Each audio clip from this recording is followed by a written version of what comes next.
Assalamualaikum warahmatullahi wabarakatuh.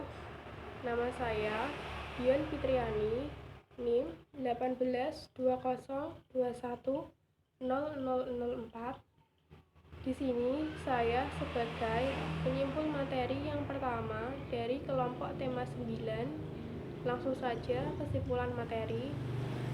Dari pemaparan pemakalah tentang tema 9, dapat saya simpulkan bahwasanya dari beberapa definisi yang telah dipaparkan, terdapat 3 unsur penting dalam pengertian reksadana sendiri, yaitu yang pertama, adanya kumpulan dana masyarakat, baik individu maupun institusi.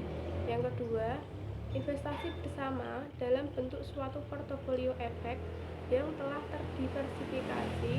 Dan yang ketiga, manajer investasi dipercaya sebagai pengelola dana milik masyarakat investor.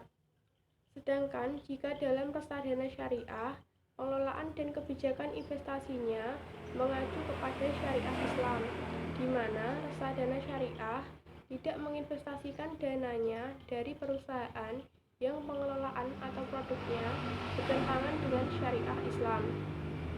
Reksadana merupakan bagian terpenting dalam perkembangan industri keuangan. Reksadana di Indonesia mulai muncul sekitar tahun 1970-an, yaitu sejak PT Dana Reksa didirikan pada tahun 1977 bersamaan dibuka kembali di bidang instrumen Bursa Efek Jakarta. Tujuan didirikan PT Dana Reksa adalah untuk meramaikan dan mengembangkan bidang instrumen pasar modal serta memacu reksadana di Indonesia. Saat itu, produk atau instrumen investasi yang diterbitkan adalah sertifikat dana reksa yang merupakan instrumen sama dengan mutual fund atau reksadana. Dalam pengelolaan dana-dana reksadana yang dipercayakan kepada manajer investasi ataupun manajer, yaitu dengan cara menempatkan pada surat berharga, merealisasikan keuntungan maupun kerugian, serta menerima dividen atau bunga yang selanjutnya dibukukan ke dalam nilai aktiva bersih. Kekayaan reksadana yang dikelola manajer investasi tersebut wajib untuk disimpan pada bank kustodian yang tidak terafiliasi dengan manajer investasi. Bank kustodian di sini yang bertindak sebagai tempat penitipan surat berharga secara kolektif dan administrator. Selain itu, manajer investasi yang dapat mengelola dana dan bekerja di perusahaan yang bergerak di bidang reksadana harus mendapat izin dari OJK sebagai manajer investasi. Dan sebagai pihak yang mengelola dana nasabah atau investor dalam bentuk portofolio, manajer investasi juga memiliki kewajiban dan larangan yang tidak boleh dilanggar sebagaimana yang diatur dalam peraturan OJK. Sementara, dalam kaitannya untuk mendukung operasional reksadana, keberadaan dan peran bank kustodian sangat vital dan ada kewajiban yang harus dijalankan. Selanjutnya, pembagian reksadana jika dilihat dari bentuk hukum dan organisasinya di Indonesia terbagi menjadi 2 kelompok, yaitu reksadana perseroan dan reksadana kontrak investasi kolektif.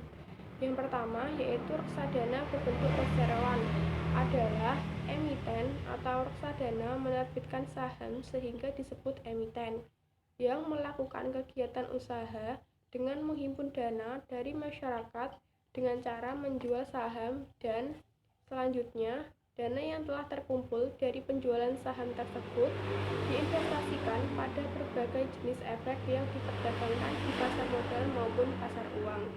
Wujud dari reksadana ini dapat berupa reksadana tertutup dan reksadana terbuka.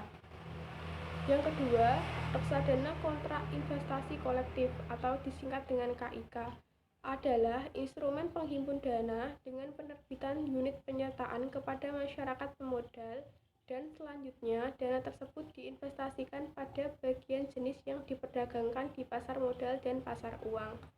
Dengan demikian, jelas perbedaannya jika reksadana berbentuk perseroan menghimpun dana melalui penjualan saham, sedangkan reksadana kontrak investasi kolektif menghimpun dana melalui penjualan unit penyertaan.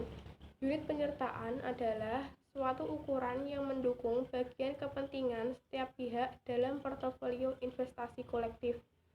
Selain itu, produk reksadana syariah yang ada di Indonesia antara lain Dana Reksa Syariah Berimbang, PNM Syariah, PNM Amanah Syariah, Batasa Syariah, Dompet Duafa BTS Syariah, AA Syariah Pun, BNI Dana Syariah, dan BNI Dana Plus Syariah. Terdapat beberapa kendala dalam pengembangan reksadana syariah, salah satunya yaitu reksadana syariah relatif kurang dikenal oleh masyarakat umum karena reksadana umumnya dikenal di kalangan investor, pelaku bisnis, praktisi, dan akademisi di bidang ekonomi syariah.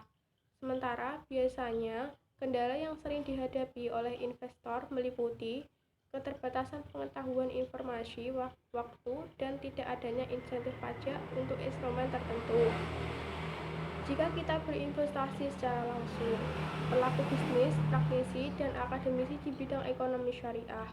Untuk mengatasi kendala ini, diperlukan adanya sosialisasi yang lebih insentif melalui penyediaan alternatif instrumen reksadana syariah yang beragam dan edukasi secara terus-menerus. Sekian kesimpulan materi yang saya sampaikan. Wassalamualaikum warahmatullahi wabarakatuh.